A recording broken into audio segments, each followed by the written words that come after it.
Bonjour, bienvenue sur le plateau d'Informatic News pour notre rendez-vous hebdomadaire, l'invité de la semaine, qui reçoit les responsables des entreprises IT présentes en France. Et aujourd'hui, nous avons le plaisir de recevoir Pacôme Lesage, qui est président de Sage Europe du Sud et donc à ce titre responsable de la France. Pacôme Lesage, bonjour. Bonjour Guy. Alors, on commence toujours cet entretien par une actualité. Et donc là, en ce moment, il y a une actualité qui dure depuis un certain temps, si je puis dire, depuis le début de la crise et qui n'est pas encore tout à fait terminée, même si on a eu cette semaine droit à un calendrier de sortie jusqu'à la fin juin, et puis avec une possible reprise quasi normale en septembre. Et donc, en gros, l'idée, c'est de faire partager à nos lecteurs votre expérience dans de fonctionnement, de gestion des ressources humaines dans cette période quand même assez difficile et qui n'est pas encore tout à fait terminée. Donc chez Sage, comment ça se passe et comment vous voyez la sortie de ce tunnel? Alors, comment ça s'est passé aussi, parce que je pense que c'est important de revenir aussi dessus. Donc, on l'a anticipé assez vite. On a eu des équipes de ressources humaines qui se sont vraiment mobilisées, des équipes de gestion de l'ensemble de nos bureaux aussi qui se sont organisées pour faire en sorte qu'on puisse avoir une vraie flexibilité de travail à domicile pour nos collaborateurs. Donc ça, on a bougé très vite dès le premier confinement. Et puis, au fur et à mesure des mois qui se sont passés, on s'est rendu compte qu'il y avait une nécessité d'avoir un minimum de bureaux ouverts pour avoir laissé un peu de flexibilité dans le travail au quotidien, dans la relation sociale un minimum aussi. Donc on a des bureaux qui sont ouverts avec un nombre maximum de personnes pouvant aller au bureau avec des systèmes de réservation à distance, à anticipation, etc. pour que toutes la mise en place de surveillance sanitaire soit correcte. Donc on a vraiment organisé les choses de manière très carrée là-dessus. En même temps, on a aussi, donc, comme je vous le disais, mis en place l'ensemble des solutions de travail à distance. Et puis on a mis aussi une certaine discipline, si on peut dire, ou une certaine récurrence d'organisation d'échanges via des solutions de visioconférence pour qu'on puisse échanger régulièrement avec nos collaborateurs, qu'on puisse mettre en place régulièrement aussi des enquêtes, on va dire de bien-être, faire en sorte de savoir s'il y avait un souci avec tel et tel collaborateur, qu'on puisse l'accompagner, l'aider, etc. Parce qu'il n'y a pas que l'équipement technologique ou l'équipement du travail, il y a aussi le bien-être mental qui est important pour nous, en tout cas, vis-à-vis de nos collaborateurs. Donc on a été très vigilants là-dessus. Ça a été un travail assez dur, parce que ça a été assez intense pour nos ressources humaines. Mais j'ai envie de dire que aujourd'hui, quand on fait nos enquêtes de satisfaction collaborateur, parce qu'on en fait très régulièrement, ça semble remonter comme étant plutôt réussi. On a aussi d'ailleurs, je fais une parenthèse là-dessus, il y a des enquêtes de bien-être de collaborateurs dans les entreprises qui sont sur, vous pouvez voir sur Glassdoor ou différentes solutions qui existent sur le marché, et on sort parmi les entreprises avec un bien-être plutôt dans le haut. Donc ça, c'est assez rassurant. Et alors, est-ce que, donc vous avez dit que vous avez mis en place assez rapidement de nouveaux modes de travail, donc c'est le télétravail principalement. Le télétravail, c'est jusqu'à présent, enfin jusqu'à une date encore récente, c'était un peu l'exception. Maintenant, c'est un peu le contraire, c'est-à-dire que le télétravail va devenir pas la norme, mais va devenir partie intégrante de l'organisation du travail. Et donc, est-ce que vous pensez qu'à partir de septembre, puisqu'on peut se projeter en septembre, vous allez inclure le télétravail dans l'organisation générale du travail de manière, je dirais, établie dans le marbre, si je puis dire? Alors ça, c'est une question un petit peu, on va dire, touchy, comme diraient nos amis anglo-saxons, parce qu'on fait partie d'un groupe mondial, Sage, et donc ce type de décision, elle est aussi régie par une partie des orientations du groupe. Donc oui, il y aura bien sûr une tendance clairement à orienter les choses avec une partie de son temps à la semaine en télétravail. Ça, c'est pas un scoop. On y travaille, on est en train de finaliser les derniers ajustements. Je peux malheureusement pas vous donner exactement et partager là le temps qui sera alloué en télétravail versus en présentiel. Mais oui, ça sera une tendance forte, et la conséquence, c'est d'ailleurs qu'on va libérer une partie de nos locaux pour s'inscrire dans cette logique-là. Donc, clairement, donc si vous libérez une partie de vos locaux, c'est clairement que vous allez entrer dans ce mode de travail. On va rentrer là-dedans, tout à fait. Très bien. Alors, on va parler de Sage maintenant plus directement, Sage en tant qu'éditeur de logiciels. Un point d'actualité, vous avez annoncé la deuxième offre dans le cadre de la Sage, de la plateforme Cloud Sage Business Cloud. Vous aviez annoncé la paie en octobre et là, vous annoncez la comptabilité. Est-ce que ces modules ont été réécrits entièrement pour être cloud natif et pour un client qui utilise la version on-premise, comment il fait pour évoluer vers le cloud? Alors, plusieurs points. Donc, on a réécrit une bonne partie de notre architecture, notre code, etc., et de la manière dont on fonctionne sur nos produits comptabilité et nos produits paye. Comme vous l'avez dit, en octobre, on a lancé une première version de notre paye, ce qu'on appelle SaaS.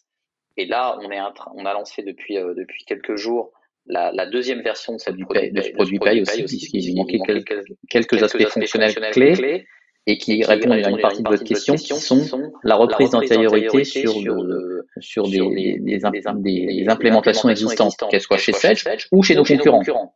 Parce que pour nous, c'était important de se dire que on a un prospect qui arrive, qui n'est pas à se dire oh là là, moi j'ai tout mon historique, ma reprise d'antériorité, comment je vais faire pour les récupérer.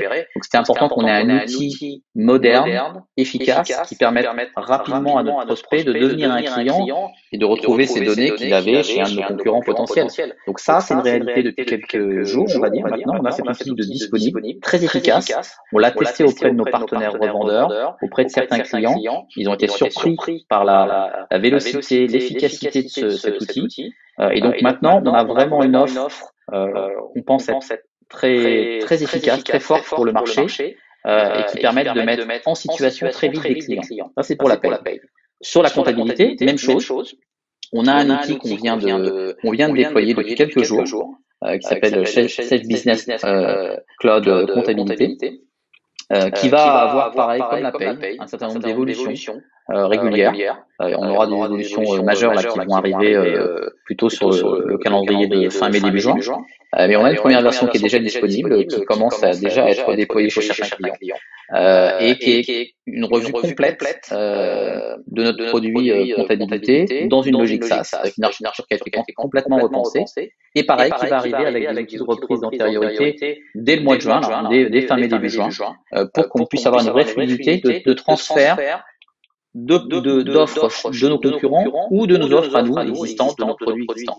Donc on veut, pour nous le SaaS, c'est un transfert de responsabilité. C'est-à-dire que on a des engagements vis-à-vis de nos clients. Nos clients, ils sont abonnés de manière mensuelle à nos services en SaaS.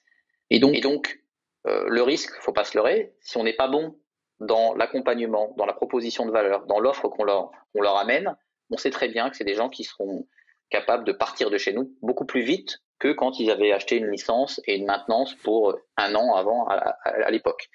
Donc c'est un transfert de rôle dans lequel c'est nous qui sommes engagés vis-à-vis des clients, là où avant on pouvait avoir une situation où c'était plutôt le client qui était engagé vis-à-vis de nous parce qu'il avait payé une licence pendant un an ou etc. Donc on est très lucide vis-à-vis de ça et on a mis en place toute une transformation de nos modes de fonctionnement, de nos modes d'accompagnement, de vraiment être au plus près de nos clients pour faire en sorte qu'il y ait un niveau de satisfaction qui soit vraiment très élevé. Voilà.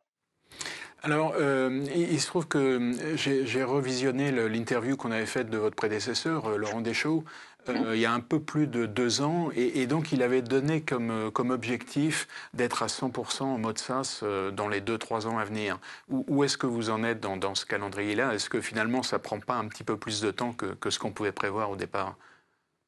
Alors, de manière honnête, si, c'est vrai. Vous avez raison, ça prend un peu plus de temps. Je vais pas vous mentir. Malgré le fait qu'on ait quand même une prise de conscience d'une partie de nos clients sur les besoins SaaS, on l'a vu par exemple avec des situations qui nous ont tous fait peur il y a quelques temps avec OVH par exemple, et la perte de données potentielles. On a vu que là, on s'est dit, oulala, il faut de la redondance de données, les systèmes SaaS sont quand même une solution aussi sécuriser des situations qu'on n'aurait pas qu'on n'avait pas imaginé qu'il puisse arriver. Donc on est vraiment en accélération là-dessus et nos clients nous le demandent. Pas tous, mais en tout cas une partie nous le demande. On n'est pas à 100%. On essaye de pousser pour faire en sorte qu'on puisse être à 85-90% de logique SaaS d'ici encore 2-3 ans. Ça prend vraiment quand même plus de temps que ça, il faut se le dire. Et puis ça dépend du segment de marché sur lequel on parle. Ça dépend si on parle des grandes entreprises, des PME ou des TPE. La maturité et l'accélération en fonction des segments de marché n'est pas du tout la même. On sait que sur les grandes entreprises, les grandes structures, elles ont un besoin de personnalisation. Elles ont un besoin d'accompagnement, d'adaptation du produit beaucoup plus à leurs besoins spécifiques. Que ce soit un domaine d'activité, que ce soit le bâtiment, la pharma, l'industrie, etc. Donc là, on est encore à devoir passer pas mal de temps à adapter les choses. Là où on se rapproche plus près des TPE ou même des PME, on sent qu'on peut avoir notre offre SaaS complètement modulaire, sur lequel on peut prendre exactement chaque besoin, les réadapter, etc. Et on peut packager beaucoup plus. Donc c'est lié aussi aux segments de marché qui sont assez différents. Et donc ça, on a maturé pas mal les choses. On a aussi appris en marchant. Et on s'est rendu compte que oui, on doit réadapter une partie de nos offres SaaS de manière assez différente en fonction des hauts de marché et des bas de marché. Alors, il se trouve que vous avez publié les résultats d'une enquête que vous avez fait faire par Opinionway en janvier, et précisément qui montrait une certaine réserve de la part d'une part assez importante des entreprises pour évoluer vers le SaaS qu'ils ne désignaient pas comme une priorité. Alors déjà, comment vous expliquez ça, alors que le cloud, on en parle depuis un certain temps. Alors vous avez mentionné l'incident OVH, mais malgré tout, ça fonctionne au moins aussi bien que les data centers dans les entreprises.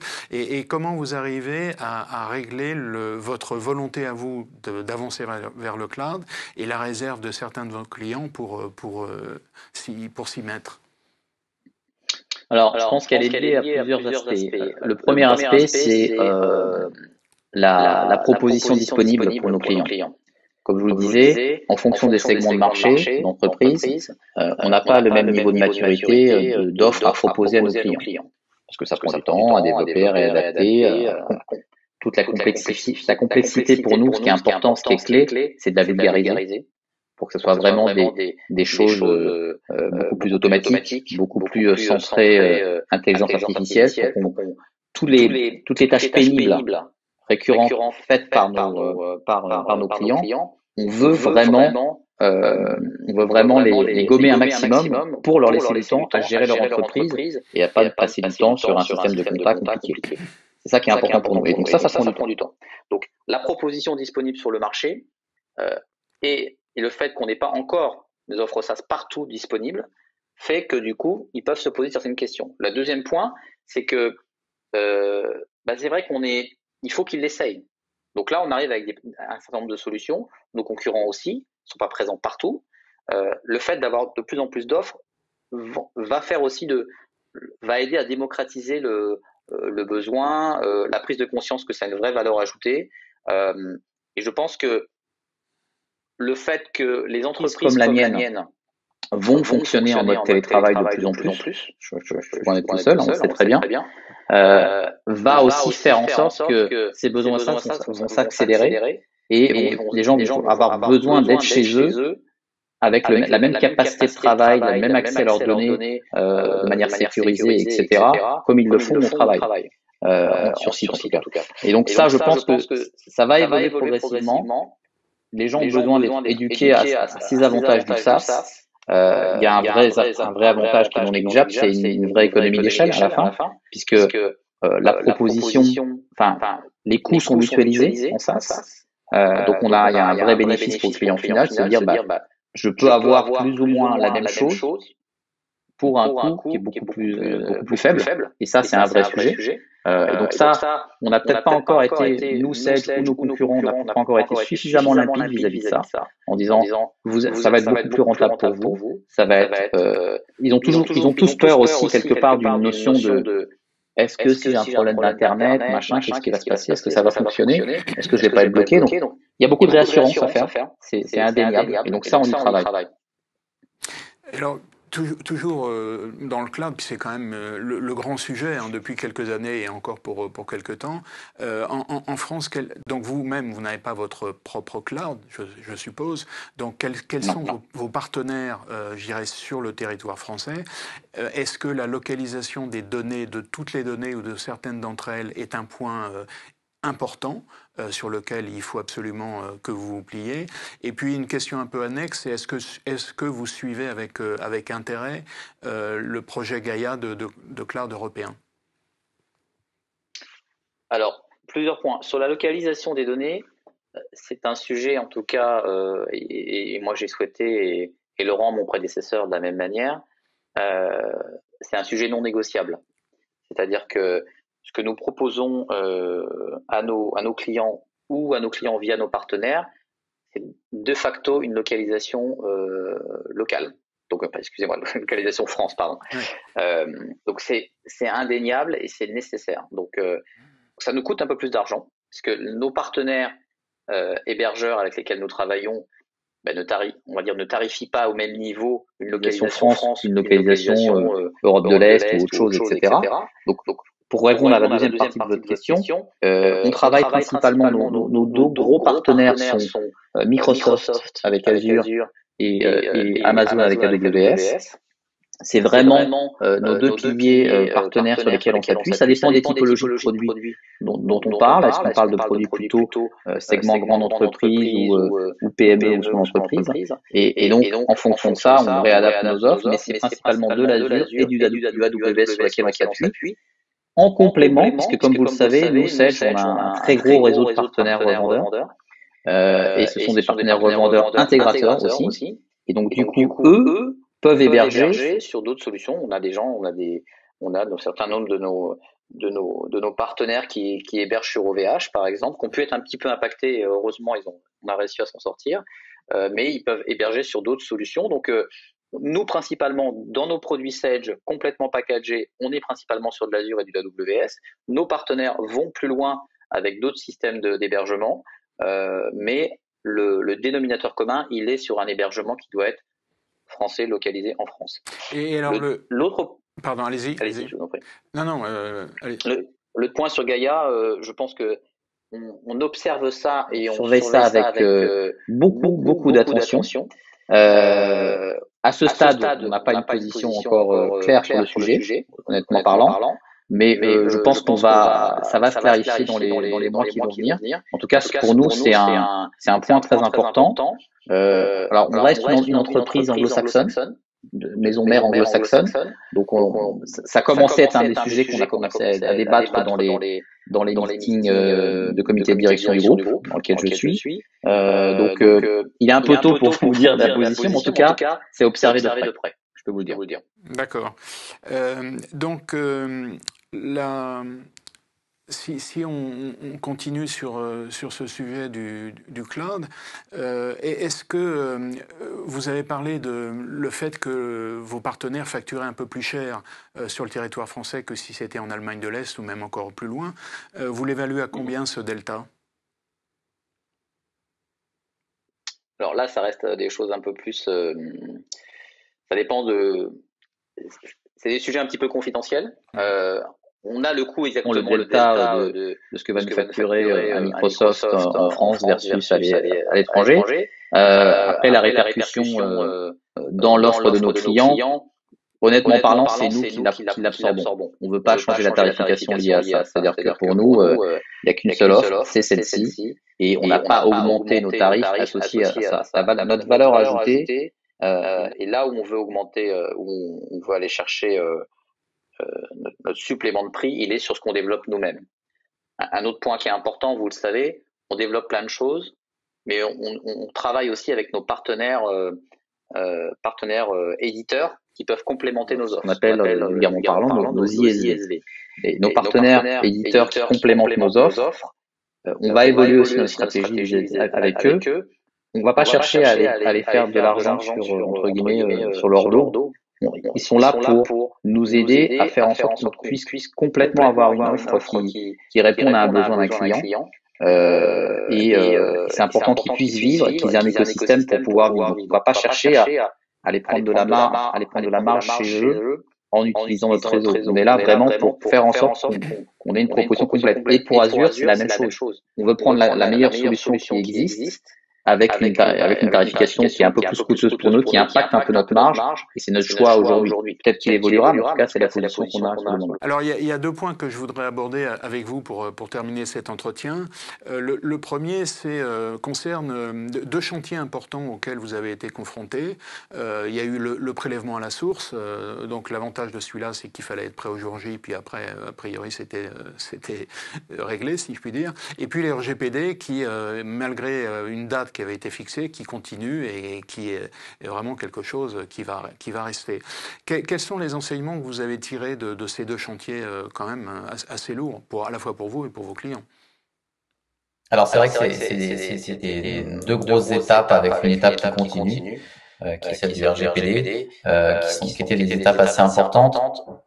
Le retour d'expérience là-dessus, c'est vraiment de se dire que il est important qu'on puisse anticiper les choses. On a un événement important qui va arriver aussi, qui est la standardisation de la facture électronique qui va se faire dans les mois et années qui vont venir. Donc ça va être une autre échéance importante pour nous. Et donc ce mot d'ordre d'anticipation, il est clé dans l'entreprise dans la remise en question de nos modes de travail. Alors le RGPD, j'ai envie de dire, c'est quelque part un sujet encore plus lourd parce que il impacte à la fois nos collaborateurs, nos clients, nos partenaires.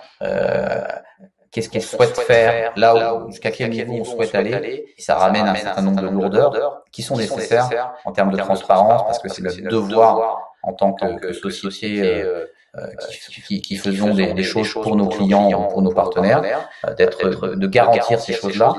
Ça ramène un certain nombre ça nous a ramené un point qui est important, qui est la remise en question régulière de la manière dont on fonctionne. On avait l'habitude de fonctionner de telle et telle manière. Il a fallu qu'on se remette en question et qu'on garde en tête, même si ça ramène de la complexité pour nous, le bénéfice que ça va ramener à nos clients et l'engagement qu'on doit avoir vis-à-vis d'eux. Et ça a toujours été le maître mot, parce que quand il faut faire un choix en disant est-ce qu'on le fait, est-ce qu'on le fait pas, à la fin, on est fier de dire aussi, de partager à nos clients que on garantit ça et que nos certifications, elles tiennent la route. Elles sont pas juste des beaux mots sur un papier. Parce qu'on s'engage, on y investit beaucoup et on change nos process en ramenant peut-être de la lourdeur chez nous pour garantir un niveau d'engagement vis-à-vis du RGPD. Et donc ce mode de fonctionnement-là, il a un peu bouleversé l'état d'esprit, mais maintenant il est quand même assez ancré. Et on a des organes de gouvernance assez précis maintenant, et avec des systèmes d'alerte si jamais il y a des déviances, etc. Dans ce qui concerne le RGPD. Donc une remise en question importante, c'est ce que ça a fait. Très bien. Alors le dernier point, c'est une question évidemment extrêmement générale. Il se trouve que on a parlé du Brexit pendant longtemps, pendant plusieurs années. Là maintenant, c'est fait, c'est acté. Est-ce que pour vous, ça a eu une incidence particulière ou pas vraiment? Enfin, et donc je parle vis-à-vis de votre activité en France, bien sûr.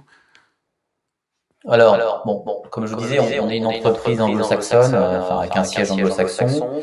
On a quand même, moi je suis en charge des entités juridiques, et on a des statuts sociaux qui sont français, donc on fonctionne. Alors, sur certains aspects financiers, sur certaines remontées d'informations, etc., on a quelques calages à faire au niveau financier entre le siège et nos différents pays, mais j'ai envie de dire, hormis ça, pas tellement. Ça peut amener quelques problèmes potentiellement de transfert, parce qu'on est très dans la culture chez Sage de travailler des plans de carrière pour nos collaborateurs. On a chez Sage la chance d'avoir une moyenne d'ancienneté de nos collaborateurs qui est très élevée. Et donc du coup, les gens qui souhaitent aller travailler dans des structures anglaises ou des structures françaises, il y avait une certaine facilité pour accélérer ça dans le passé. Là, on l'a vu récemment sur certains cas de figure. Il faut qu'on se réorganise un peu différemment lié au Brexit. Et voilà, ça ramène un peu plus, on va dire, d'aspect administratif à organiser. Mais voilà, ça se gère de la même manière et on veut garder cette ambition qu'on propose à nos collaborateurs il y a des chemins de carrière possibles chez Sage. Si un jour vous voulez faire autre chose, il y a des passerelles possibles. Et ça, c'est important pour nous. Très bien. Écoutez, je vous propose qu'on en reste là. En tout cas, Paco Le Sage, merci beaucoup pour cet entretien. Merci Guy. À très bientôt.